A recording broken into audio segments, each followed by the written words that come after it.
Having seen the points of the so-called peace plan that has been discussed since late November, Polish Prime Minister Donald Tusk aptly remarked, "We know this is not about peace, but about business."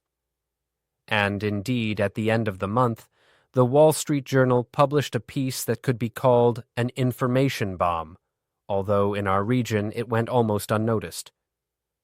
Insider information from the newspaper reveals behind-the-scenes collusion leading to the effective surrender of Ukraine and explains why Donald Trump is in such a hurry, giving Volodymyr Zelensky until Christmas to accept the so-called peace plan prepared by his administration. It is precisely this Wall Street Journal article that allows us to see the true logic of what is happening. Let's read it. Last month in Miami Beach, 3 influential businessmen, 2 Americans and 1 Russian, met to discuss how to end the protracted war. However, according to sources, the discussion was about something much larger, a plan to pull Russia's $2 trillion economy out of crisis and to grant U.S. companies access to Russian assets, giving them priority over European firms. At Steve Witkoff's estate, Witkoff himself, Kirill Dmitriev, and Jared Kushner gathered. Dmitriev proposed using about $300 billion in frozen Russian assets for joint investment projects, including the development of Arctic resources, claiming that there is no limit to what 2 longtime adversaries can achieve. I have a dream, like Martin Luther King, that every Russian soldier sitting in a trench would see this article or my video. Vladimir Putin has delivered countless speeches about fighting for a multipolar world against Western hegemony. Yet it turns out that his appointed representative, Kirill Dmitriev, is offering Americans to carve up $300 billion that belongs to Russians, if reparations are not taken into account. Dmitriev is effectively offering the main adversary investment projects that clearly will not be based on fair mutual benefit. The United States, fully aware of Russia's vulnerable position, will seek the most favorable terms and profits for itself. For example, the aforementioned Wall Street Journal article mentions discussions about the purchase of Nord Stream 2 by Donald Trump's friend, Stephen Lynch. As Lynch himself let slip, he could buy the pipeline for next to nothing, even though its construction alone is estimated at $11 billion. Of course, it is hard to say what next to nothing means, but now we understand where such confidence comes from on the part of the investor and Trump's friend, who donated large sums to his election campaign. The sale of the gas pipeline was one of the topics discussed by Witkoff, Dmitriev, and Kushner. One of them, because here is what else the article says. Some of Putin's most trusted friends, billionaires from his native St. Petersburg, who are under sanctions, Gennady Timchenko, Yuri Kovalchuk, and the Rotenberg brothers, Boris and Arkady, sent their representatives to secret meetings with American companies to explore potential deals in rare earth mining and energy, according to sources familiar with the talks. China is not providing Russia with the level of support in the war that it theoretically could, and the reason is distrust. Beijing fears that at some point Moscow may change its anti-Western course. If you watch tomorrow's episode, pay attention. There is vivid confirmation of the professor's words in the article we are discussing. Putin's billionaires and loyal friends, who, incidentally, do not own some personally created businesses but corporations extracting natural resources that are supposedly owned by the people. Yes, everyone laughed at this point, although, while the war continues, I try not to joke. It just happened that way. When Vladimir Putin became president, he forced the largest oil companies to export oil, not directly, but through the Swiss offshore company Gunvor, owned precisely by Timchenko. At one point, 30% of all Russian oil sold to the West, an enormous amount, went through this intermediary company. It skimmed a little money off every barrel of oil that belongs to all of us. For example, Timchenko, through Volga Group, owns stakes in resource extracting and processing companies such as Novatek, gas production, Cyber, petrochemicals, gas and petroleum product processing, and the Rotenbergs are involved in coal mining. And these gentlemen, through their representatives, as we have learned, are negotiating certain deals with Americans. Does anyone know whether the so-called special military operation was launched for this very purpose, or perhaps Putin declared it precisely for this? Let's read the article. During secret negotiations, ExxonMobil's senior vice president Neil Chapman met with Rosneft CEO Igor Sekhin, Putin's former personal secretary, in Qatar's capital Doha to discuss Exxon's return to a major Sakhalin project, investment in which was halted after Russia's invasion of Ukraine in 2022. Exxon, linked to billionaire Todd Boehly, a major donor to Trump's party, considered acquiring assets owned by Lukoil, Russia's second-largest oil producer. In October, the United States imposed sanctions on Lukoil to increase pressure on Moscow, prompting the company to put its foreign assets up for sale. Seemingly nothing unusual, except that assets already under sanctions are being bought up. There is one important detail.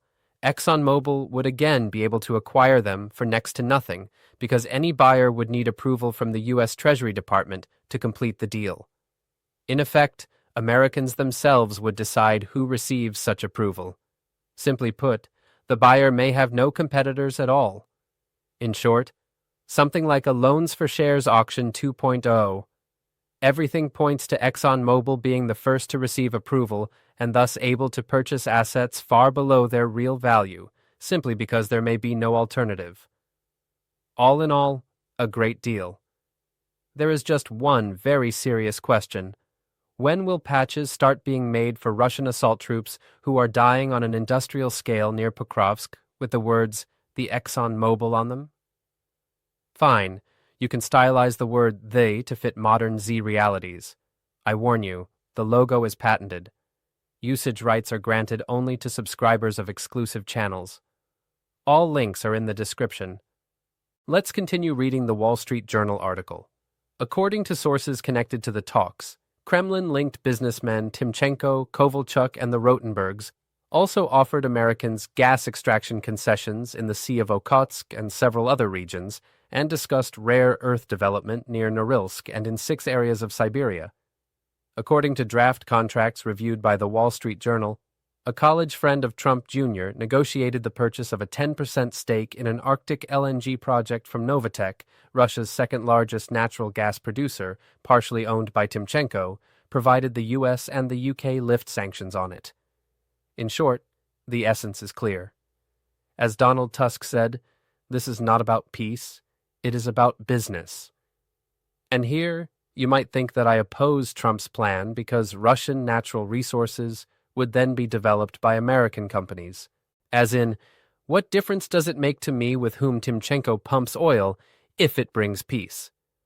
Let me assure you, if I knew for certain that this business agreement would bring lasting peace to Ukraine, I would get a tattoo of Trump. But the problem is different. If for Trump this peace plan is a profitable business deal, then for Putin it is merely a convenient tool to realize his main design. What has the Kremlin gained so far from this special operation implemented by Kirill Dmitriev? America is increasingly distancing itself from Europe. Fears are growing in the old world that in the event of a war with Russia, there will be no one to rely on for support, meaning people should vote for pro-Russian politicians. The Kremlin avoids new sanctions and, even more so, weapons deliveries. Zelensky is under constant political pressure, and if Kyiv can also be forced to give up territory, more precisely, not territory, but the most fortified cities of Donetsk Oblast, then after taking new positions, Putin would be free, after some time, to declare SMO 2.0, of course, after the Kyiv regime suddenly attacks new Russian territories. Yes, remember how a day before the full-scale invasion, the FSB chief Bortnikov reported that Ukrainian armed forces units on 2 BMPs and APCs tried to seize Russia? OSINT investigators later easily proved that it was a Russian APC painted in Ukrainian camouflage. But what if such a false flag operation were carried out in the Russian Federation after the Witkov-Dmitriev deal is signed? Would Mr. Trump investigate who actually resumed hostilities, or would he blame Zelensky, who allegedly wants to drag American boys into a war in a distant Eastern European country? I have repeated this thesis many times.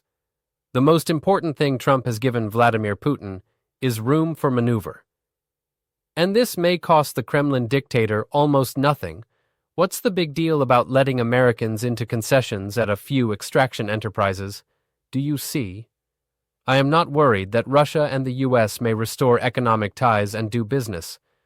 What frightens me is that for Washington, a business deal is being placed above all else in promoting peace in Ukraine. Please, rewatch my video from July 2024, where I expressed concerns that Donald Trump's return to the White House would mean a shift from state strategy to the logic of a New York real estate developer. Vladimir Putin's approach, as we know, has not changed and will not change, and this revelation by Sergei Karaganov, whom serious publications call the ideologue of Russian foreign policy, demonstrates the difference in approaches. Trump and we, normal people, do not understand why one would start wars when money can be made. That is the logic of healthy people. But different people sit in the Kremlin, and old Donnie does not want to, or perhaps cannot, understand that. And this gives Putin a truly unique opportunity to carry out his plan while almost guaranteeing non-interference by the Western hegemon. The Trump administration's national security doctrine states, quote, European majority, but this desire is not reflected in policy, largely because their governments undermine democratic processes. That is, in the U.S. national security doctrine, the lack of peace in Ukraine is effectively explained by Europe's position. And will Trump's America defend such a Europe? My answer is no. So how could Putin not take advantage of the situation? And as I say all this right now, you cannot imagine how much I want to be 100%, 1,000% wrong, how much I want the war in Ukraine to end after the signing of the best deal in history, the deal named after Donald Trump. How much I want the 47th President of the United States to go down in history as a peacemaker, receiving not 1, but 10 Nobel Peace Prizes. But facts are stubborn things. Peace with a dictator achieved through business, as history shows, is simply impossible. Hitler, Stalin, Mao Zedong, the North Korean Kim dynasty, Mussolini, and Ceausescu were not interested in good profits and wealthy economies of the countries they ruled. These people were about something else, and Putin is about something else. Thus, Europe, which over 4 years of war managed to dig 3 trenches, literally 3, of a total length of a few hundred meters, and stuck several dozen concrete obstacles in the middle of a field to show journalists, is making a grave mistake. Putin is not interested in money, while Trump, unfortunately, is too tempted by it. Despite everything I have said in this video, I want to emphasize the most important point. I categorically disagree with those who use the word capitulation in relation to the peace plan, or rather the business deal, that Donald Trump is promoting for Ukraine. Everything will depend on what security guarantees are enshrined in the final document, which in reality could take years to negotiate.